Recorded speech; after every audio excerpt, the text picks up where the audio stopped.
Hey, James, how you doing? Very nice to meet you. Oh, great to meet you too. It's awesome talking to you. As a big fan of The Walking Dead, this is a highlight of the year so far. So thank you so much for taking the time to talk with me. Oh, dude, that's so great to hear. Absolutely. Yeah, I'm happy to. And before we get started, just wanted to say a big welcome to the DC universe. This must be really exciting for you. Thank you. Yeah, this is absolutely like it's a once in a lifetime kind of thing. One of the most like surreal things that has happened to me in the last however many years. It's just so cool to have an opportunity like this and to get to join the DC family and the anime community too. It's like it's such a crazy blend of worlds and I'm so lucky to be a part of it. I was writing down questions and I was contemplating whether to speak about anime because I never know if people are into anime. I'm a huge anime fan, and I didn't want to just assume. But you're an anime fan? Yes, yeah. I was kind of like off and on for a little while, but my girlfriend is super big into it, and so she's got me hooked on all of the big shows right now. So yes, I am an anime fan for sure. That is awesome. That makes me very happy. What are you Yeah. watching at the moment? So oh man, well we love Demon Slayer, Chainsaw Man. We're still trying to get caught up on Attack on Titan. It's kind of on the back burner right now, but oh man, right now actually her favorite is Land of the Lustrous, so we're watching through that. And oh gosh, what else? We have so much that's like on our backlog of things to watch, but yeah, I try to at least like keep up with like the mainstream stuff in anime because it's such an just a cool medium to tell stories. And we just watched Suzume in Oh, theaters, which was really cool. fantastic! Yeah, but yeah, it's so surreal to think that I'll be a part of that community now. It's so cool. That's amazing. And yeah, like you said, you're now part of the anime community. You're also part of the DC community, and not just that. It's your first kind of DC role is Superman. What was that kind of conversation like? It's just so surreal and so crazy. I remember I got the email and I was like, "Did you guys send this to the right client here? Like, are you sure this is for me?" And yeah, it was just like so surreal. And I was a huge fan of Rooster Teeth as well. I had watched all 9 seasons. I've all of them on DVD of Red versus Blue. So getting to like come back and work with those guys, it felt like just very full circle. And um, yeah, I remember talking to Carrie. I think either on the when we were recording or around the time we were recording, and they were just casually throwing around the names like, oh yeah, Wonder Woman is doing this, and Batman is whatever, the Flash. I'm like, guys, this is crazy. You know that, right? Like to be like just throwing around those names like it's nothing is just like so surreal to me. And they were like, yeah, we know we've been on the. It's been crazy for us too in meetings having these names thrown around. It's just crazy. That's awesome. And obviously, this is kind of like your first major voice acting role. And um, what was that experience like? Kind of recording your lines, being in that booth. Did you adjust to it? Okay. Yeah. Um, I, I've been doing a lot of studying on acting and everything, taking just a ton of classes over the last 2 years. So I was really able to take everything that I've learned and apply it to this. And they actually liked my neutral voice a lot for this version of Superman. So I didn't really have to.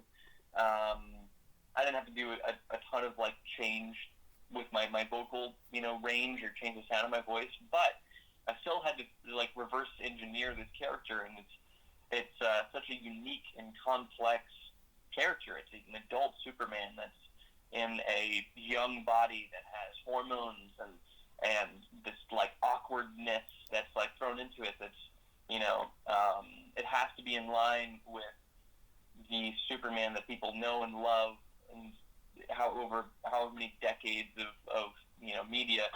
So it was a really interesting challenge to tackle, but it was a lot of fun. Yeah, I think you nailed it on the head there. The thing that I loved about this version of Superman is that, he's young at heart, but there's still that kind of like defining strength and presence. And I think you did such a good job of bringing that in, but also the innocence of being kind of like a teenager. I was just wondering, did you look to any other iterations of Superman for inspiration?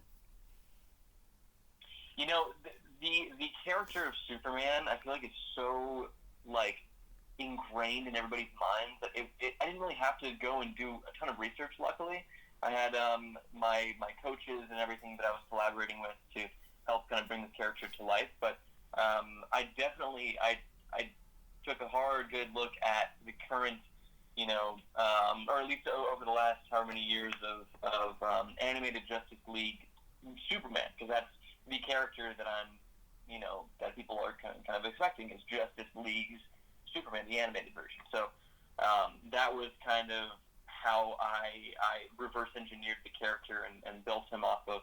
So yeah, that's kind of where I looked to inspiration. But again, he's such an iconic character that people know inside and out. So I really had to bring all of that weight to this character. So, but it sounds like it paid off, and I'm so glad to hear that. Yeah, it was. I had such a good time watching it, and I'm kind of somewhat new to the kind of the RWBY fan base and that world, so it was a really nice introduction and a continuation of that, and I really loved just absorbing it all in. And especially as like a comic book fan, what I've kind of come to realize is that the great thing about these characters is that you can kind of come into contact with them at any point in your lives through different mediums, whether that's comics, animated shows, TV, films, and even games. So I was just wondering, what was your first interaction with the DC universe? Oh man,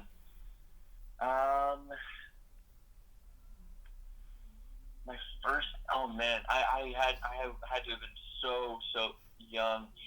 Actually, I think my dad had a bunch of like original like Green Lantern comics that he got when he was a kid, and I think I remember being like I barely knowing how to read and picking up one of those Green Lantern comics.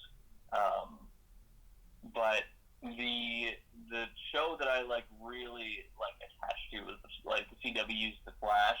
Yeah, that was like the one character in the DC universe that I watched that show like religiously every week, and it's my favorite like DC superhero. But I think my first one was the Green Lantern, the comics for it. That's a very good choice, and with the Flash as well. I mean, going back to early CW, Arrow, and the Flash, that was they were my interactions, and it's good to know that other people were watching and enjoying them as much, especially as much as I did, because I was obsessed with them. So looking at voice acting again, and obviously where this is such an early kind of point for you, this film is full of a lot of really cool action scenes.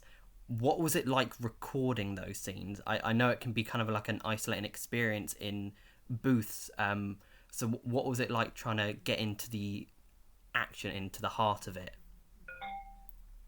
Yeah, that was a really fun part, because for a lot of the action stuff, they got some any like specific sound or words I needed to say. They got those, but then at the end, they got like a whole library of like varying levels of like efforts or yells when they need to, and then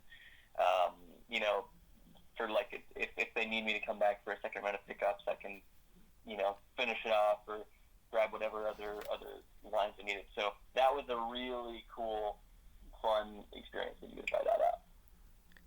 And looking perhaps to the future, obviously this is, part one.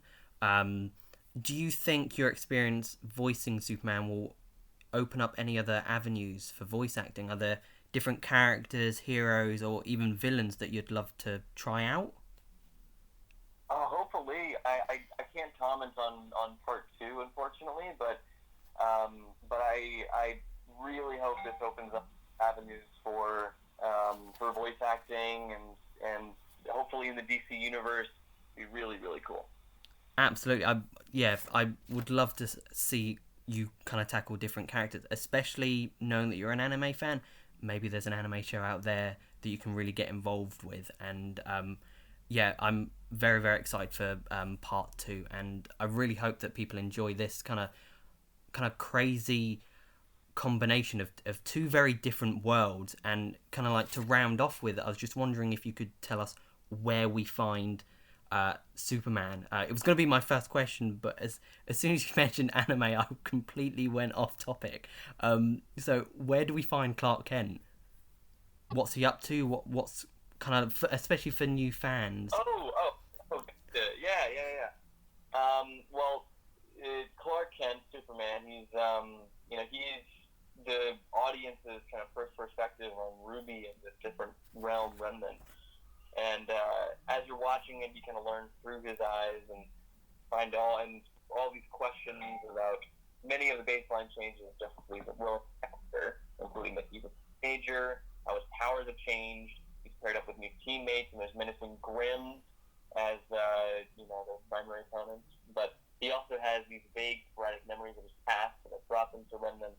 So he's really the audience's kind of gateway into this whole crazy, weird new world that has all these different rules and everything. It's a cool ride.